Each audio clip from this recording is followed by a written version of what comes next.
and welcome to the 6th episode of me Unlocking the Mind of a Killer series. In this episode, we are going to be taking a look at one of the most underrated Ghostfaces, at least in my opinion, Charlie Walker.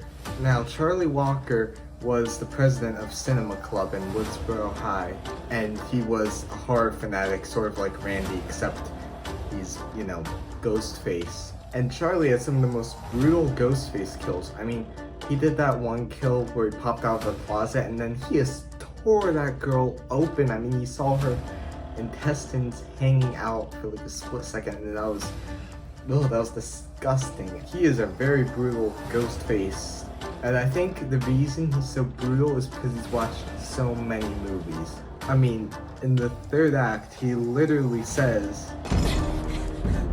"You know, you learn a lot when you watch movies over and over. All the plots are about trying to kill you." Meaning that he's watched horror movies multiple times, and I think that's sort of how Jill got him to agree to be Ghostface. Maybe he was not a psychopath before he became Ghostface, but he was obsessed with horror, especially the Stab franchise. And his love for Ghostface ultimately got the better of him, and allowed Jill to convince him to become Ghostface with her. The thing is, what's going on in his mind to make him agree to be Ghostface? One factor here, I think, is loneliness.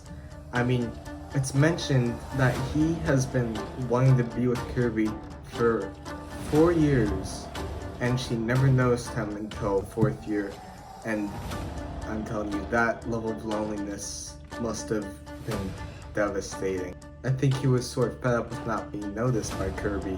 The other factor is the movies themselves. Now, people may argue that we cannot blame real-life violence on cinema violence, and I would agree that that is true, because, I mean, people are going to commit violent acts without seeing movies. They don't necessarily get the idea to commit violent acts from movies. As Billy Loomis said, "Sid, don't you blame the movies! Movies don't create psychos! Movies make psychos more creative!" So I think the Stab movies are sort of where Charlie got his idea for how he wanted his kills to go, and the idea for like what dialogue to say on the phone.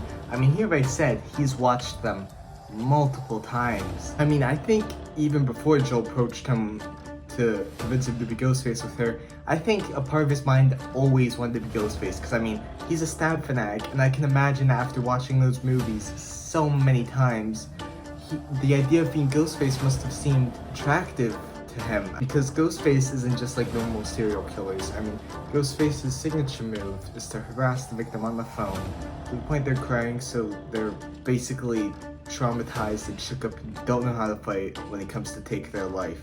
And Charlie definitely utilizes that. We see that in the closet scene, and he has some grotesque kills, man.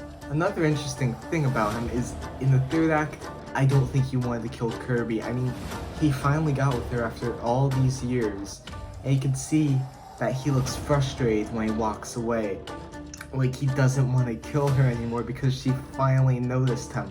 Part of the reason he must have agreed to be Ghostface was because Joe agreed to get with him, because as we see in the third act, they kiss, which just seemed very out of nowhere for me. I don't know if you guys feel that way, but that just seemed totally out of the blue. But what I like to think, before Charlie got up and stabbed Kirby, I'd like to think that he had a conversation with Jill explaining that he didn't want to kill Kirby anymore because she finally knows him. And then Jill, in the manipulative little evil mastermind she's like, what? After 4 years of you going after her, now she notices you? But then, when he does stab her, he obviously doesn't kill her because she's in Scream 6. And I think he might have done that intentionally, because everyone knows you should either aim for the head or the heart to get a good kill, or at least stab them several times. He just stabs her like twice, I believe, and then he just leaves her to bleed out. And I think that's because he didn't want to kill her. I mean, as much as a Stab fanatic and Ghostface fanboy he may have been, he still didn't want to kill her, even after all the grotesque kills that he did, because he cared about her. And that just shows that he's not too far gone. He's not past the point of feeling emotion, which arguably makes him one of the most complex Ghostfaces. And then obviously Charlie was stabbed by Jill 2 times and killed, and you can see how shocked he looks, how betrayed. And also, I think there was sadness in his expression. because he realized he did all of this for nothing. He stabbed the girl he cared about for nothing. He became Ghostface and killed all of his friends and lost his life for nothing. What a tragic ending it was for Charlie. He was truly an underrated Ghostface. He was an amazing antagonist, I believe. So, thank you all very much for watching Scream Geeks, and until next time, toodles!